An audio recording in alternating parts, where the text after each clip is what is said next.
Welcome to our Athletic Injury and Recovery Clinic hosted by the Prescription Playbook featuring Athletico and Stronger Scars. We are a statewide education and awareness campaign designed to help prevent opioid and prescription pain reliever diversion, misuse, and abuse by adolescent athletes. Let's get started. Lauren, go ahead and tell me just a little bit about yourself and why you chose the profession of athletic training. So I actually grew up in the Chicagoland area, actually in Chicago, and I went to a small Catholic high school just outside of Chicago. And I was actually a four-sport athlete while I was there. And I actually was injured in high school as well. So I had always been looking at Illinois State University as a school that I really liked and was interested in attending. I did my research, and I basically found this profession that combined my interest in the human body and anatomy and how things worked and putting them together. And secondly, I had grown up being surrounded by sports. I played them myself and appreciated the work and dedication it takes for you to succeed on the field. And I found this profession that sandwiched those together and add the kicker that it helped people. Athletic training seemed the perfect fit for me. And then after I was injured, it really showed me the impact I could have on an athlete's career and life. And hit all three of those perfectly. So it sounds like you had a lot of early on experience with athletic trainers and with this field. Did you always want to be an athletic trainer, or what was it that really, pushed you into pursuing this career? So yes and no. I really didn't know what a career could look like. My school only had the athletic trainer there on game days and one day a week for an injury visit. So what it showed me was that there is a potential and a need for someone in a young athlete's life to help navigate injuries, get connected to the best resources, and that profession was athletic training. I learned through my injury that there was so much more than the physical recovery of an injured athlete, but the loss of your athlete identity and how that can affect your mental health. There's a struggle to stay connected to your teammates during that time. So she was there for me in so many more ways than I thought, that person who stood on the sidelines did. So you mentioned your athletic trainer when you were an athlete. What do you feel that you took away from your experience with your athletic trainer as an athlete? Probably first and foremost that healing is not a straight line. Never having really experienced a major injury prior to mine, much less a surgical procedure. I had to learn a lot, and at 18 years old. I had no clue what was coming. I had no clue about the pain that was going to follow my surgery. I thought it fixed the issue, not created new pain that I'd never experienced. And then the length of time that I was going to be uncomfortable for years afterwards, there was lingering sensitivity. Just my expectations for everything weren't necessarily on track. So as a 17-year-old, I wish I would have known. I wish I would have been prepared. I wish I would have had an idea of what to expect. And I think that really shaped me as the athletic trainer that I would like to be as a result of that. So having this personal experience with injury as an athlete, how has that shaped you as the healthcare provider and the athletic trainer you are today? Absolutely. The foundation, in my opinion, of a great athletic trainer is an educator.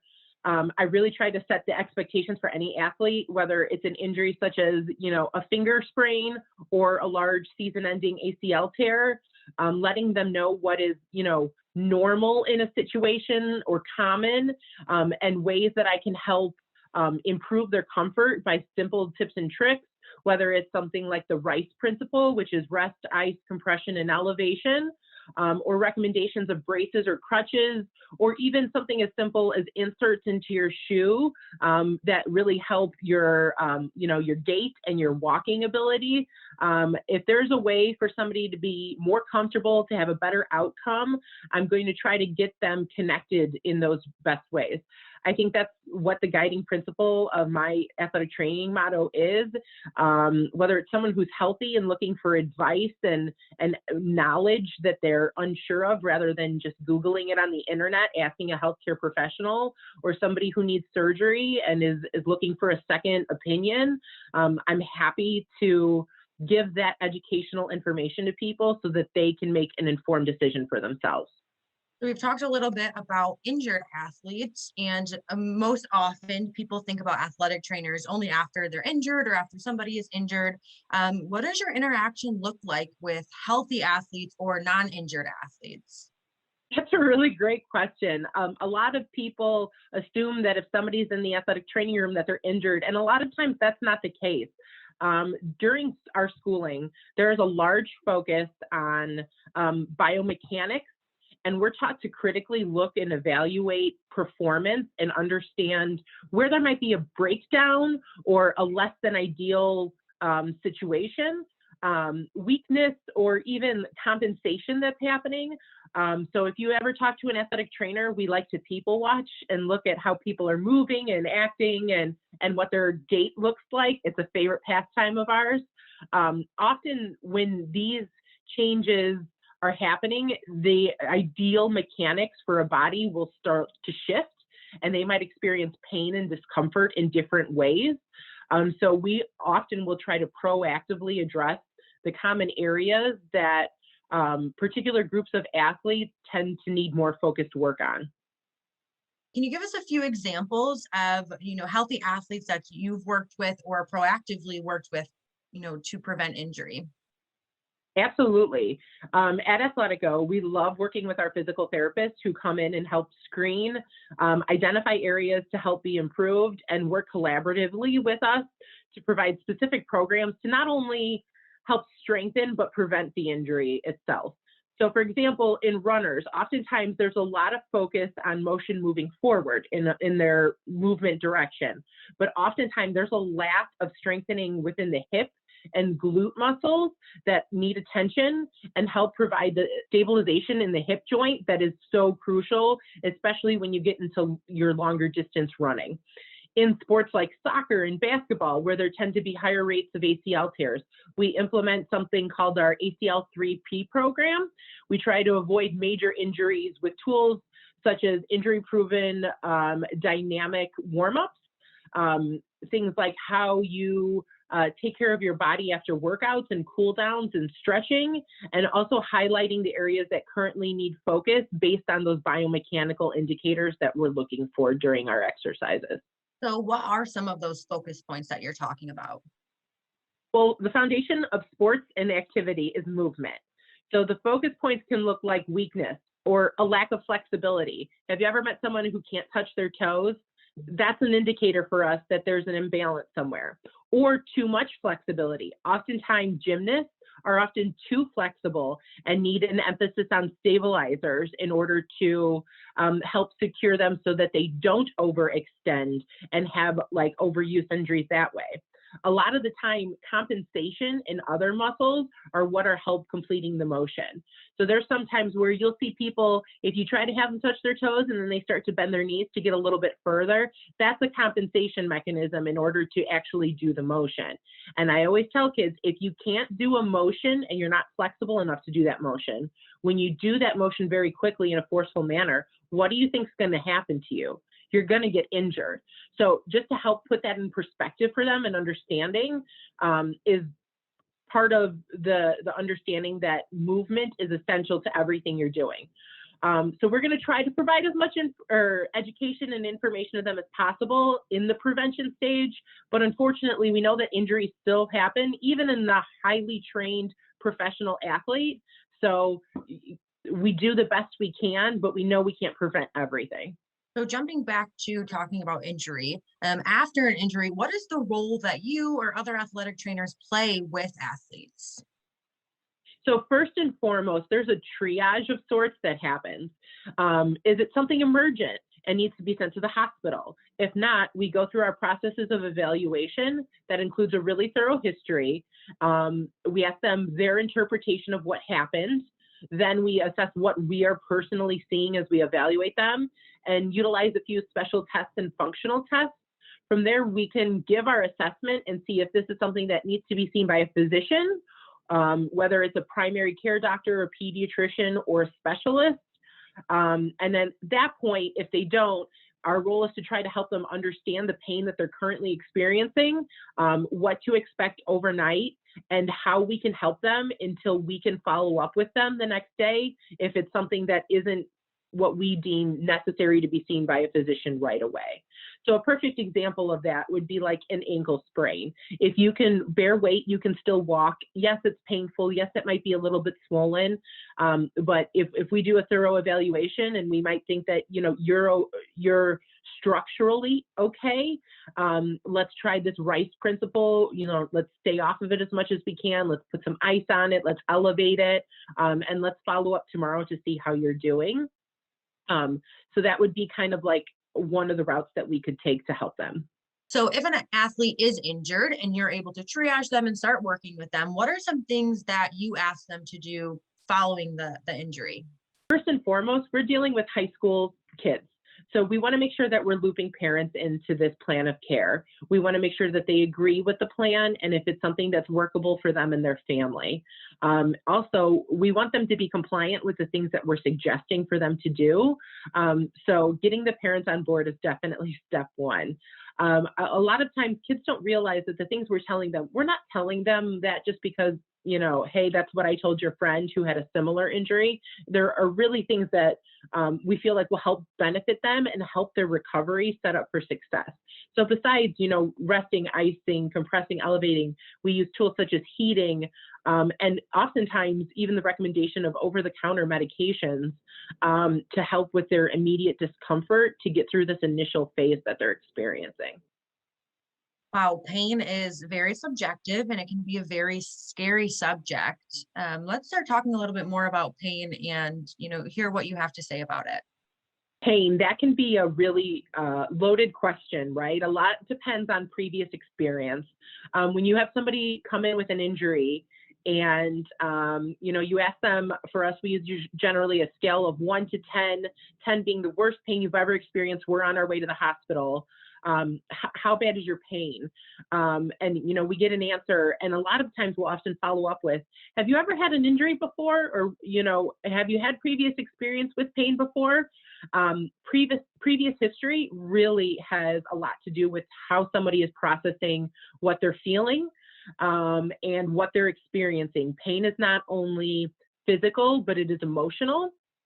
And we really have to listen to the neuroscience research about how pain can be felt in both of those ways.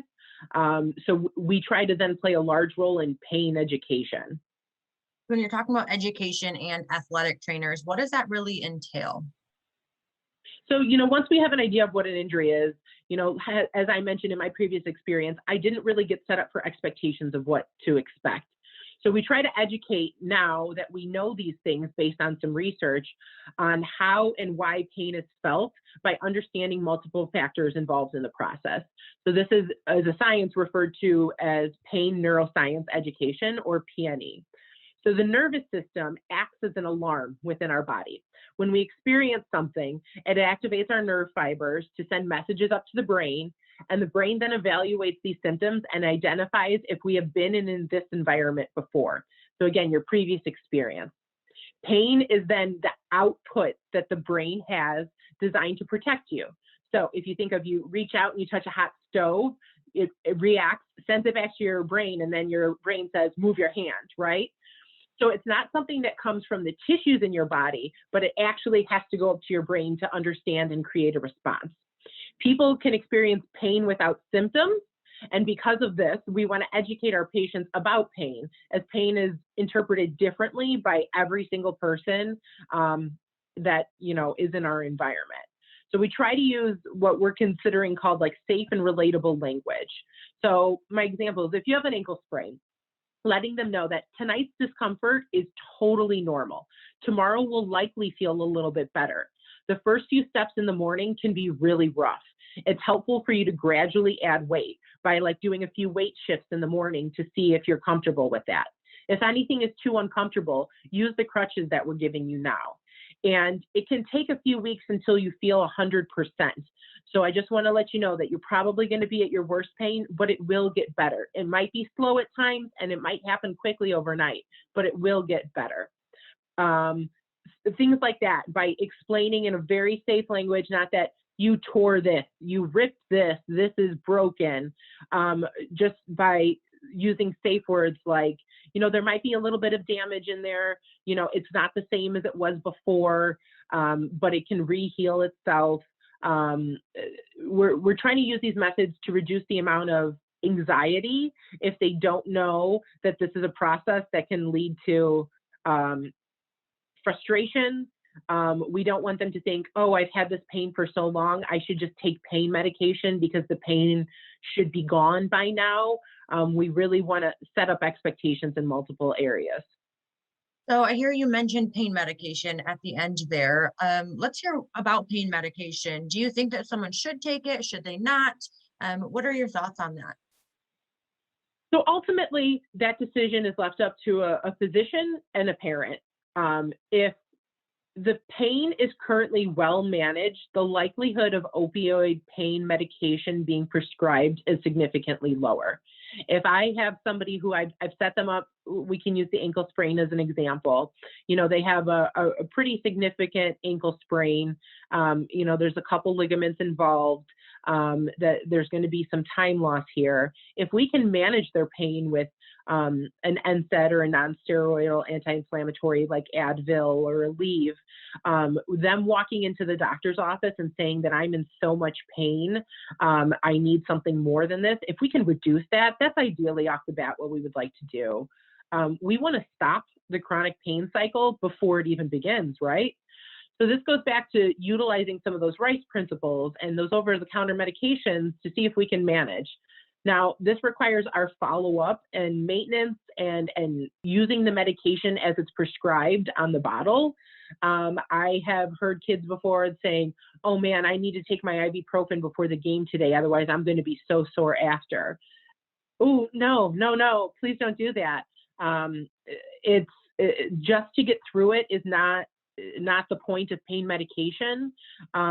We need to be really careful, and we need to speak up if we hear about our teammates potentially abusing or misusing medications in general.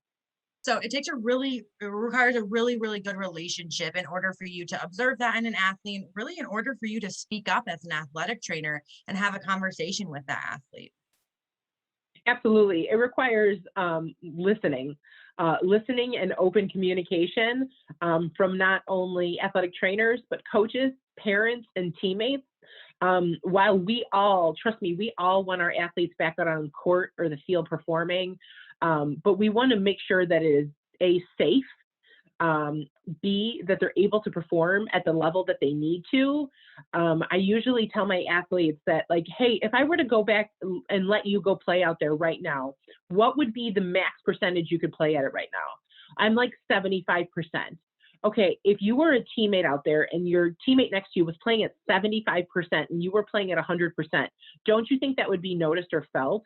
You want to also be a good teammate and not put them in that position as well. So I think it's a lot of listening, understanding when they experience pain. That matters as well. Sometimes it's like, I'm sore after X, Y, or Z, and then that makes me probe. Hey, are you stretching after the game? Are you doing everything we can outside of medications to put yourself in a position where you feel great to play again the next day? So it requires a good relationship. It requires a lot of listening. I think that's the big key. But those are some of the ways that we try to help with that. Physical therapy is a great route. First, we try to have a great relationship with our local clinicians. We often refer to them as an extension of the care we provide in our athletic training room facilities. While that they're in a clinic, they're usually getting the one-on-one attention that we can't give. I always say that there are 30 people on the team and 1 or 2 people might be injured, but there's still 28 other people who might need me in another capacity. So utilizing our professional resources of physical therapists is a really great route as well. They can give that one-on-one care. It's in an environment where open communication and feedback is highly encouraged. And oftentimes it's a safe space without the presence of their teammates or peers or other individuals trying to intervene or give their social influence on a situation. So that's a really large part of trying to connect with an athlete, is creating the time and space to address their needs without others present. And to do that in a clinic is oftentimes much easier to coordinate. Hear you briefly mentioning athletes kind of being vulnerable or starting to open up or share things with you as athletic trainers. Do athletes often come into your facilities and want to discuss more personal and nature situations? Absolutely. We do our best to be a sounding board for athletes.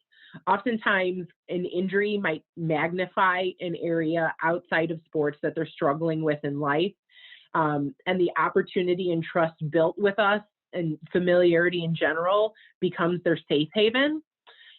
We listen and try to be understanding that there are other factors that influence not only their emotional state, like such as the social factors, family issues, and medical issues that aren't related to sports, but also that there is that emotional factor to the healing process in general. So a lot of the times they start with coming to us for our knowledge, but there's times where there's things that are, not within our scope, and we do our best to try to connect them to the right resources, so that while we can possibly help them physically, somebody else might be able to have a better mental influence than we can provide. So you mentioned resources. Who or what are some of these resources that you would refer an athlete to? Yeah, first, we really encourage them to have conversations with their parents, right? To make them aware of, what's going on with their life. But if you think between when you were 14 and 18-year-olds, the kinds of relationships that exist with parents can really vary. So aside from their parents, we often do encourage them to touch base with school counselors. They have a lot of connections for resources for their students, things like nutritionists, psychologists most commonly are the people that we ask for some help and resources to connecting an athlete with. Each school has their own protocol for certain situations that come up, and even state laws that require us to report certain situations. So we encourage our athletic trainers to stay up to date on those and aware of the guidelines that help support, again, not only the physical, but the mental states of our athletes as well. It's hard to be a young adolescent at times, and there's no shame in asking for help or needing it. So it's why we've also partnered with the SAFE Initiative. Tell me more about the SAFE Initiative. So the SAFE Initiative is the Stop the Addiction and Fatality Epidemic. So it's a national nonprofit committed to overcoming the epidemic of addiction in the United States. Athletico Physical Therapy has partnered with SAFE to form a national opioid reduction partnership. This partnership is aiming to educate individuals on the risks associated with opioid medications and provide practical solutions to communities, campuses, workplaces, and active duty service members, veterans, and their families on safer ways to manage pain, both physically and emotionally. As a first step to this partnership, Athletico has joined the Project's No Shame movement to combat the stigma in the nation, because there is no shame in seeking assistance for or speaking about mental health and addiction challenges. So the pledge also will help encourage others to seek help and speak out about addiction.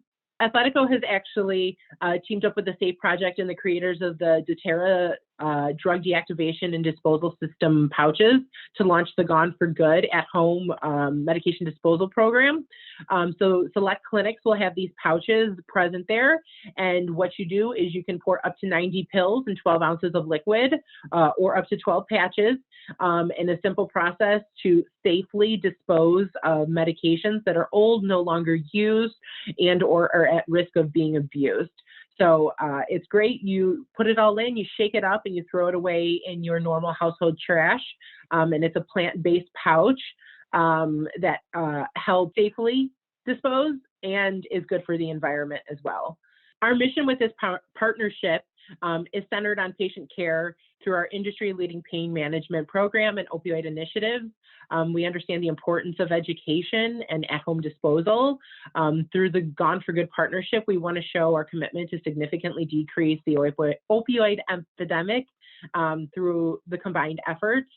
So if you're looking for more information, you can go on to athletico.com/gone4good for more information. So let's say an athlete or just a general, person individually is looking to come into an Athletico clinic and be seen. How would they go about, getting seen and going about getting into a clinic? Yeah, there are several ways and aspects to do that. One would be utilizing our free assessment program. So patients can call and schedule a free assessment either in clinic or virtually through our telehealth platform by calling 877-ATHLETICO or visiting athletico.com. Our team will listen carefully and fully evaluate your condition, and we can recommend the best treatment option for you.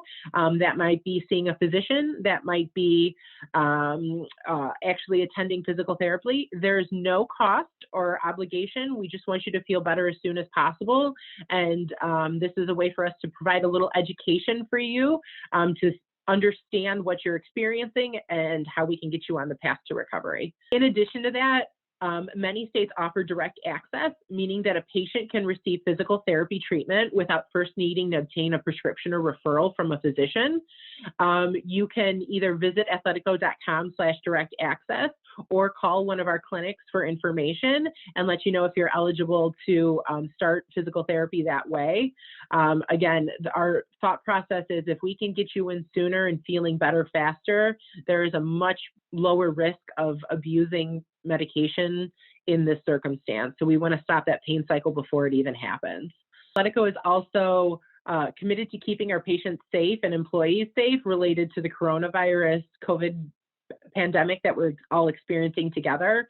Our clinics take all the necessary precautions to help prevent the virus from spreading. We've instituted temperature checks and screening questions, and the requirement that all patients and employees wear face coverings. So we're doing our best to keep everyone safe and keep everyone safe. So to kind of wrap up here, what are some pieces of advice or pieces of encouragement you could give to parents of adolescent athletes, athletic trainers, and coaches who work with their adolescent athletes? For parents and athletes, I would say that it's definitely meeting your athletic trainer, forming a relationship with them when you're healthy, so that if you do unfortunately become injured, you have the resource and the comfort level already built with your athletic trainer so that you can feel confident and know that your athlete or your child or yourself is going to be in really great hands to take care. For coaches, it's going to be to listen to what your athletes are saying. I think a lot of times as an adult, we have a lot more experience with things like pain and injury that for a child who's a high school athlete may not have. So listening to them and hearing what they're saying, and if you don't know how to deal with the situation and what they're experiencing, send them to utilize their athletic trainers so we can see what's going on. And if we can send them back out there to play, we will, we promise. But if we're assuming that what they're experiencing isn't what you would expect, I think we are doing a disservice to them when they're coming to us and sharing what they're experiencing. And to athletic trainers would largely be to listen, to be present. For a lot of athletes, you are one of a few handful of people that they feel comfortable and trust and feel like has their best interest in mind. So to appreciate the fact that you are this resource for them and to make sure that we do our best to get them connected when there are issues that we can't help with. And a lot of times just being present in their lives, they appreciate it and remember it 15 years later, 20 years later. The influence that we can really have on our student athletes goes far beyond helping with their ankle sprain. It's something that they remember for a lifetime. So that's a pretty special thing. Not everyone can say that they have that influence on one, let alone hundreds of kids' lives every year. So really just be there and be that person for them because it could very much change their lives in so many different ways. So it's a really great opportunity. The profession of athletic training is one that is obviously near and dear to my heart. I feel like has been so fulfilling to see your athletes not only succeed on the field, but succeed in the classroom, see them go on to play for, large colleges, small colleges, universities, in the professional arenas. You can't help but feel pride that you had a role, no matter how small, in their success. And just being there and present every day is the first step in that role. So I think that's one of the best pieces of advice I could give to an athletic trainer out there. Thank you so much for attending today and listening. If you have any questions, I'd be happy to answer, and hope you guys enjoyed the presentation. Thank you, Lauren, for sharing all that information with us. Up next, we have Bailey Cartwright, who will share her story with us. Hi, everyone. My name is Bailey Cartwright. I am a former student athlete at the University of Notre Dame, where I played soccer. I actually recently just graduated with a degree in psychology, and next year I'm going on to pursue my master's of counseling and sports psychology, which I'm really excited about, which you guys will hear more about later. But before I start talking about myself, I just wanted to say thank you so much to the Illinois Prescription Playbook for inviting me and having me on here just to talk to you guys. One of the things I'm most passionate about is sharing my story in hopes of helping anyone who's going through something hard. And I've gotten to work with them a little bit in the past, and it's been awesome. So thank you guys so much. So yeah, like I said, I went to the University of Notre Dame, played soccer my whole life. It was always my dream to go to a big school, play D1 soccer. So I finally got here 4 years ago, and I came to summer school before, which a lot of people do, and I started having leg pain, and we kind of just brushed it off, thought whatever, like it's probably just the adjustment to all the activity. So time kept going on, and then preseason we were getting into the thick of that, and I still wasn't feeling myself. So I went and saw some doctors, got a lot of misdiagnosis, shin splints, etc. And finally, a doctor thought I should get a compartment pressure test done to check for compartment syndrome. So I ended up getting that done, and my numbers were around 80 to 90, and a normal number is about 15. So I had a very severe case of chronic exertional compartment syndrome.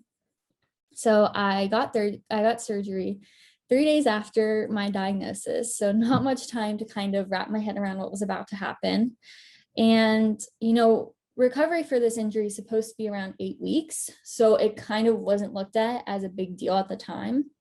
So I just went into surgery, put my head down, just kind of didn't know what was about to happen. So I got surgery. It was actually on our first game. So I showed up around halftime, and it was just hard. Freshman year is hard in general, and to just kind of miss out on one of the biggest days that everyone's looking forward to was really hard. So after that surgery, I recovered and I went through the protocol, and I was never getting better. And I was frustrated because when your body's not responding how you want it to, you just get mad and you get upset. You don't know what to blame it on. You just get upset. So went back to the doctor. I actually switched to a different doctor who's near my house, and I got the pressure test done again. And wouldn't you know, my numbers were through the roof again. I think I had some 70s, whatever else it may be. So I tried some other things that weren't surgery, and ultimately ended up just getting the surgery done again my freshman winter break. So that one went well, yay. And I ended up getting to come back. I was feeling great for the following preseason, my sophomore year. I, passed the fitness test. I was feeling good. I was looking good.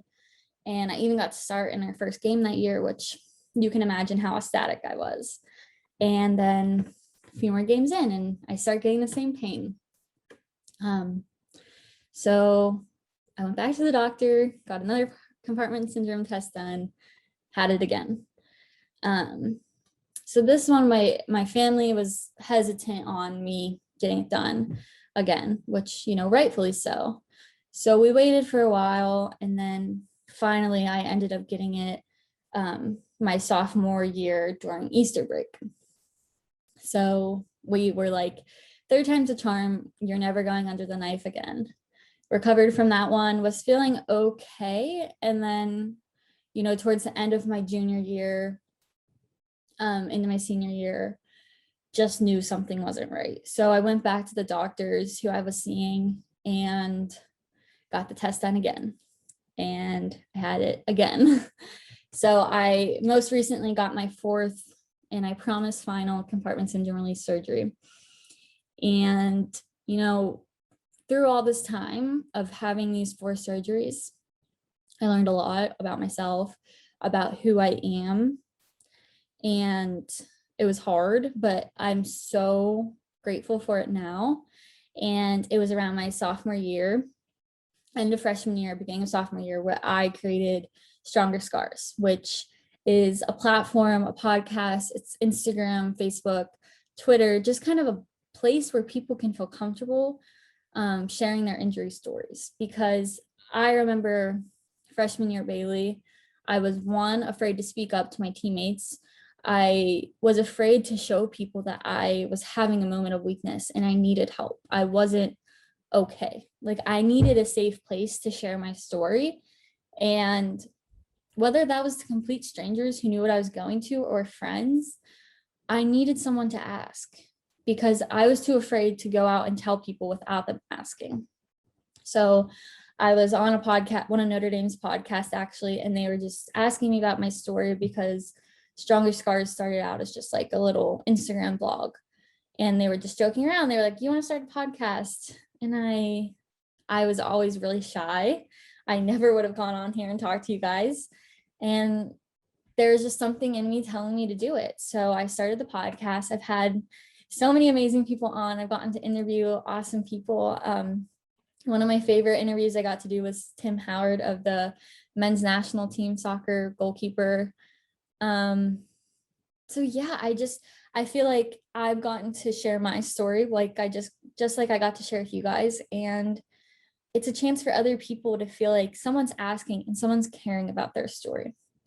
So I just have a few little things that I want to go over with you guys. Hopefully I can give some insight. I obviously shared my story. I hope anyone feels comfortable after the fact of this, just reaching out and maybe sharing your story, or having someone share their story, or just asking me what my experience was like. If you heard something you want to hear more about, my phone is always open. I'll give my phone number to anyone. You can always DM me on anything. You can email me, whatever it may be. I've been there, and I know that sometimes all it takes is someone listening. So if anyone needs me to be that person, I would love to. But without further ado, there's some things I want to talk to you guys about. So some pieces of advice that I want to give to athletes of all ages. I was actually doing a podcast earlier with someone, and we talked about this, and that would just be have fun. I know that sounds really cliche, and that might not always seem easy in the moment, but now that I'm done with soccer forever, I wish I just would have had more fun. And although there are times to take it serious, just remember why you started playing something in the first place, and remember why you're doing it. Like, one of the things that I always do is I ask someone, why are you doing it? And if that answer isn't there, or your why isn't important to you anymore, then maybe you should reevaluate what you're doing. So I just think that asking yourself why you're playing that sport you're playing, and why do you love it? But yeah, don't lose the joy in the sport you're playing, because you started playing it for a reason, because you love it. And that love is what should take you into the next level. And that love is what should take you to new heights of that sport. So if I could give you guys any piece of advice, definitely be to make sure you keep loving what you're doing. And, also just kind of give it everything you got. I know, like, myself now, I got hurt and my career kind of ended earlier than I definitely would have liked it to. There are moments where I was maybe tired and I didn't give it everything I had, but I really wish that, looking back now, like, every day I stepped on that field would have been 1,000% of what I had. And, maybe that always isn't the best, but that's okay, because as long as you're giving it your 100%, it's all that matters. So looking back, what is something that I would have wanted my support system to know? And by support system, I mean like my athletic trainers, my coaches, my teammates, my parents. What would I want them to know? And this one I think is interesting because whenever we're going through hard times, it's really hard to tell the people that we love and the people that we look up to that we're struggling. I know for me, the hardest thing was definitely having to admit to my parents that like things weren't going well. Like college was hard, my injury was hard, my friendships were hard, and I needed help. And you know, when your parents drop you off at college, they kind of just assume you're in good hands and like you'll call them once a week. And for me, I definitely needed some love from back home, and it was really hard for me to admit to them that I needed that. So I think, you know, what would I want my support system to know is I'm shy and I am nervous to reach out to you guys about what I'm struggling with. So reach out to me, reach out to that athlete. If you're a coach or an athletic trainer and you have a hinge someone might be struggling, really go out of your way to maybe put them into a comfortable situation where they feel like they can open up to you and talk about things. I think that, you know, when we get to this age, it's just kind of assumed that if we're going through something, we'll talk to you guys about it. But, you know, in order to do that, you really have to tear down a wall that's not easy to tear down. And you have to be vulnerable. And that's not always easy with people you just met, like athletic trainers or coaches. So, you know, just go out of your way that if you feel like someone's struggling, they probably are. And it will mean the world to them if you reach out. I know that my athletic trainer at the time, freshman year, I was really close with him, and he actually highly suggested, basically in a way forced me to go to see the sports psychologist. And that ended up being one of the best things I've ever done. And if he would have never helped me and given me that push, I don't know if Stronger Scars would be here. I don't know what situation I would be in, because for me, that was kind of when the doors opened. And one, I found my passion of what I want to do for the rest of my life is be a sports psychologist. And two, it gave me a safe environment to really open up and talk to somebody who had nothing at stake. So I think just, you know, if you're somebody's support system, be there for them and let them know that whatever you need, you're going to help them with. And it can be uncomfortable at first, but I think it's important if you don't think that athletes, you know, being honest or taking the steps that they need, to make sure you're going out of your way to make sure that they're doing okay. So some of the ways that I have positively dealt with my injury, my pain, the first one that comes to mind that I think really helped me a lot was surrounding myself with people who didn't bring me down. I think this is huge because a lot of times people who don't understand what you're going through kind of look at you in a way that is maybe you're faking it, or it's not as bad as it may seem, or whatever it may be. And for me, when I found friends and my boyfriend who understood what I was going through, I was just always surrounded by positivity, always surrounded by joy. And I never had those moments where I was like, oh, like people are looking at me differently because I'm hurt. No, like I knew these people loved me. I knew they knew what I was going through, and it made my hard times so much easier. Another thing I really leaned on at the time was journaling, which I know that journaling is like one of those things where we say you should do it, but then it's just like, oh, you buy a journal and you probably open it twice. But I became really in a rhythm of just kind of jotting down my feelings. And it's kind of crazy now because I look back and I see things I wrote freshman year, and my attitude towards my injury has drastically changed. And freshman year, it's like kind of scary to look at like how sad I was and how much my worth depended on soccer and my body being healthy. So it's a really cool reflection thing to kind of look back at what you said too. So that was one of the things that I really leaned on.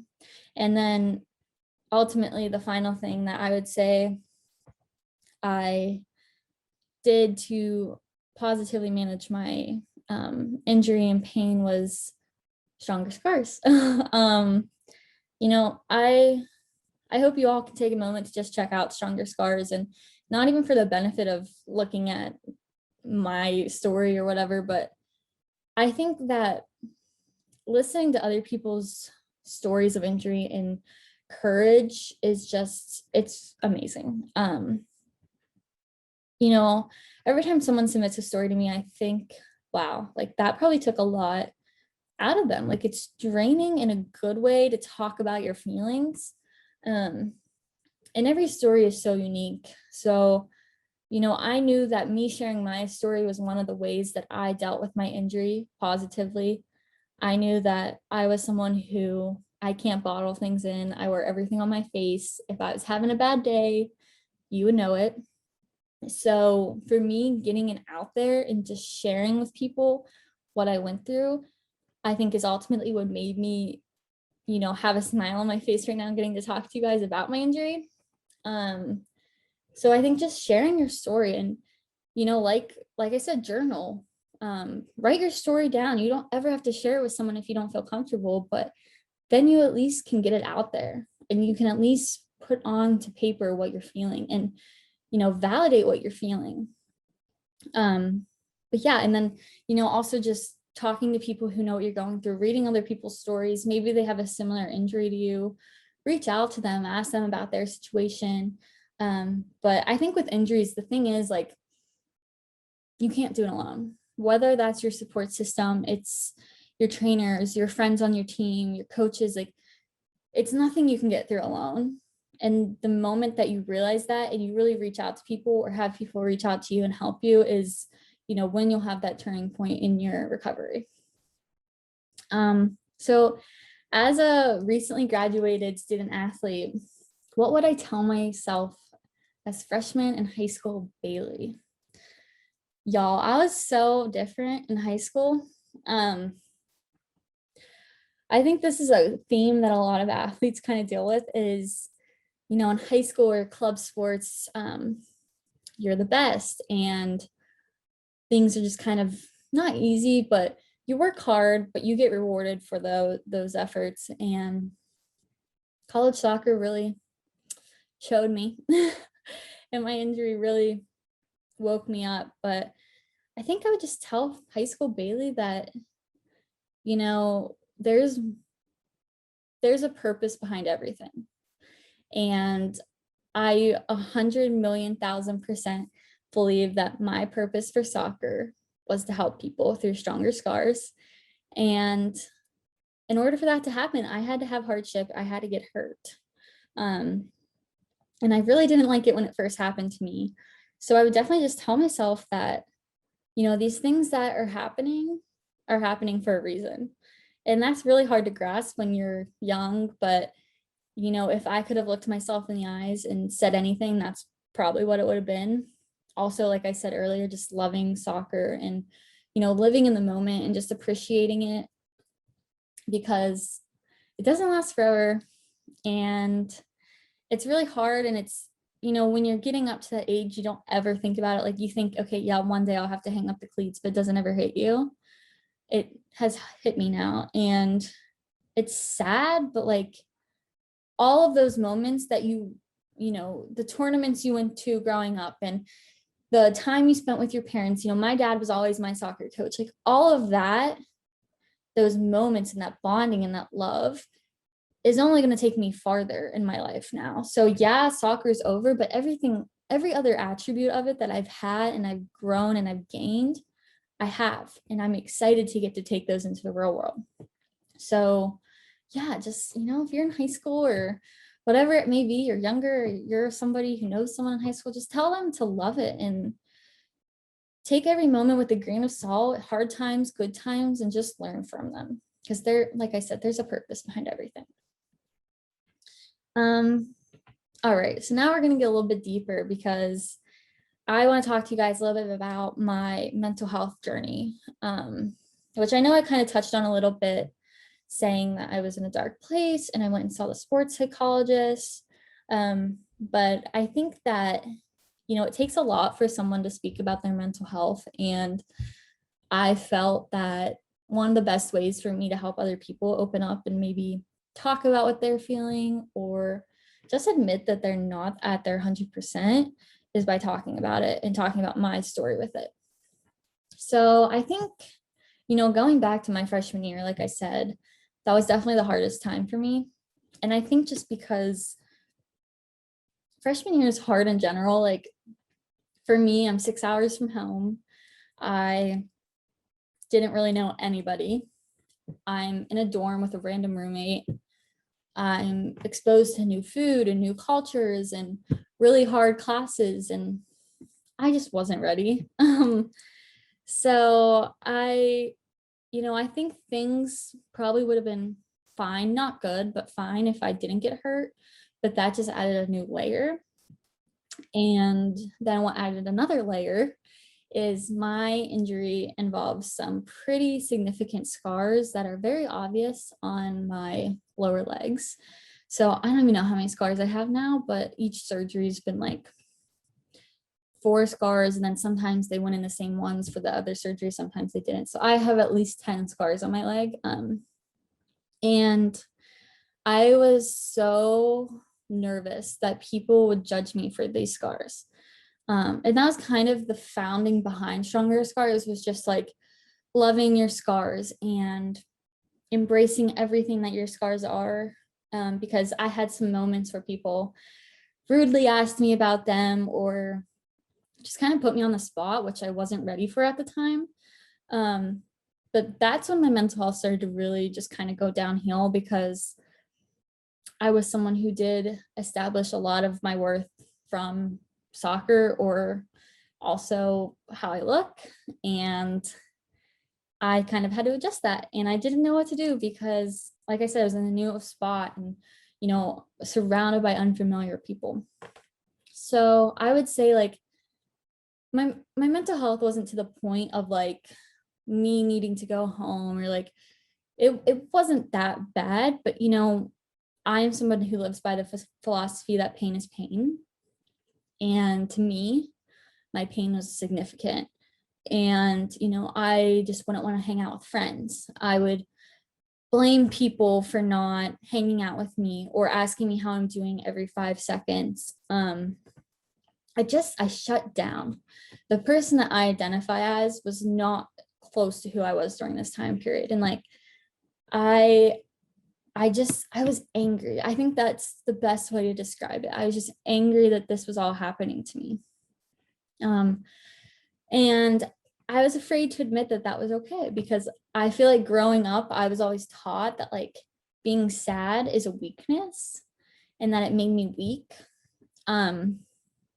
So I was so afraid to admit that I wasn't doing okay. I didn't want to let people down. I felt like I already let people down because I can't play. And now I'm going to let people down because I'm not handling my injury well. Turns out if you open up to your parents and your friends, they all love you anyways. So I recommend doing that. But, the first time I went and talked to the sports psychologist, I fell in love. I went back every week for 3 years. I was getting able to talk to someone about why I was angry and have someone tell me that it was okay that I was feeling like that, which is huge, because when you're feeling a certain way and you feel like it's not the way you're allowed to feel, it's really hard to go through something.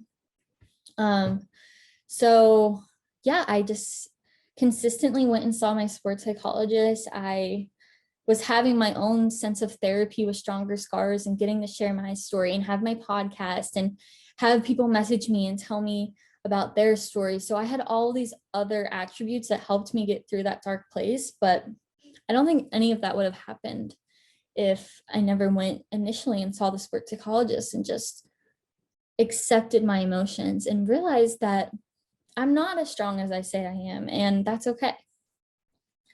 And then kind of just in the essence of the prescription playbook and what they do, I wanted to kind of just touch on really quickly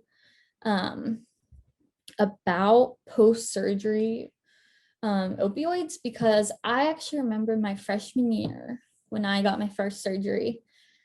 it was crazy how many Percocet they gave me for after my surgery. And I mean, obviously this is a touchy subject, but I just, I think that one of the most important things in the world is just being vulnerable and talking to people about our experiences. And I never went down a bad path with them, but I just think it's really important to just be conscious of the fact that those things happen. And like, if you're given that crazy of an amount of Percocet or whatever the drug may be, just like be really smart with them and maybe have your parents monitor or a loved one monitor them, because when once you get surgery,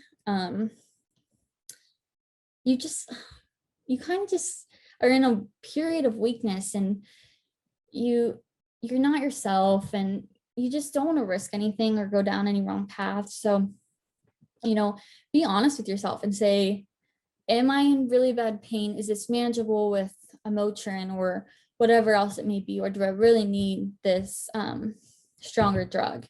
And just have those conversations with someone. I know, I think it's important maybe having your athletic trainer ask you, or maybe do like a training beforehand about the drugs that you'd be given after your surgery, just so, when the first time you're exposed to these isn't when you're fresh out of surgery, you have no idea where you even are, and you don't feel good.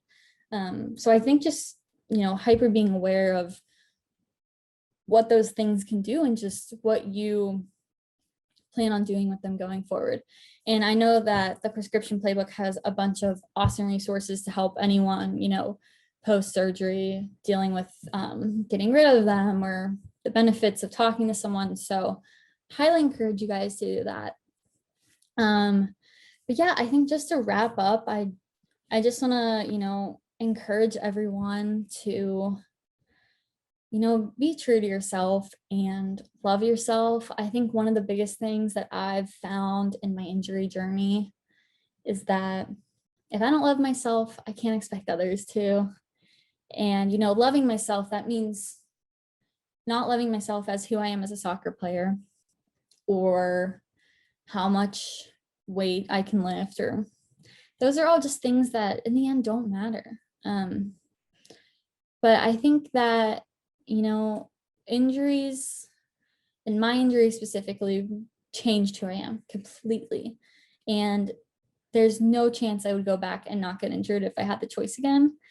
And I feel like a lot of people would probably say the same thing, just because injuries suck, but they truly are just, they're a chance to grow, and they're a chance to get better. I mean, if you have a muscle, you tore a muscle or whatever it may be, you get to focus on healing that muscle for 3 months, 5 months, whatever it may be. You just get to focus on that thing. And it's time to clear your head, to step away from the sport. I think, it's all about perspective, and that perspective of loving myself and looking at my injury in a positive way wasn't easy. But when I got to that, I'm just so happy with, the growth I've had and the opportunities that I've had, like getting to talk to you guys, and just everything that my injury and Stronger Scars has brought to me. So yeah, and like I said at the beginning, if anyone has anything they want to text me or call me or message me, email me, whatever it may be, I just want to be a friend for anyone who needs that, or just wants to talk to someone who knows what it's like to go through an injury.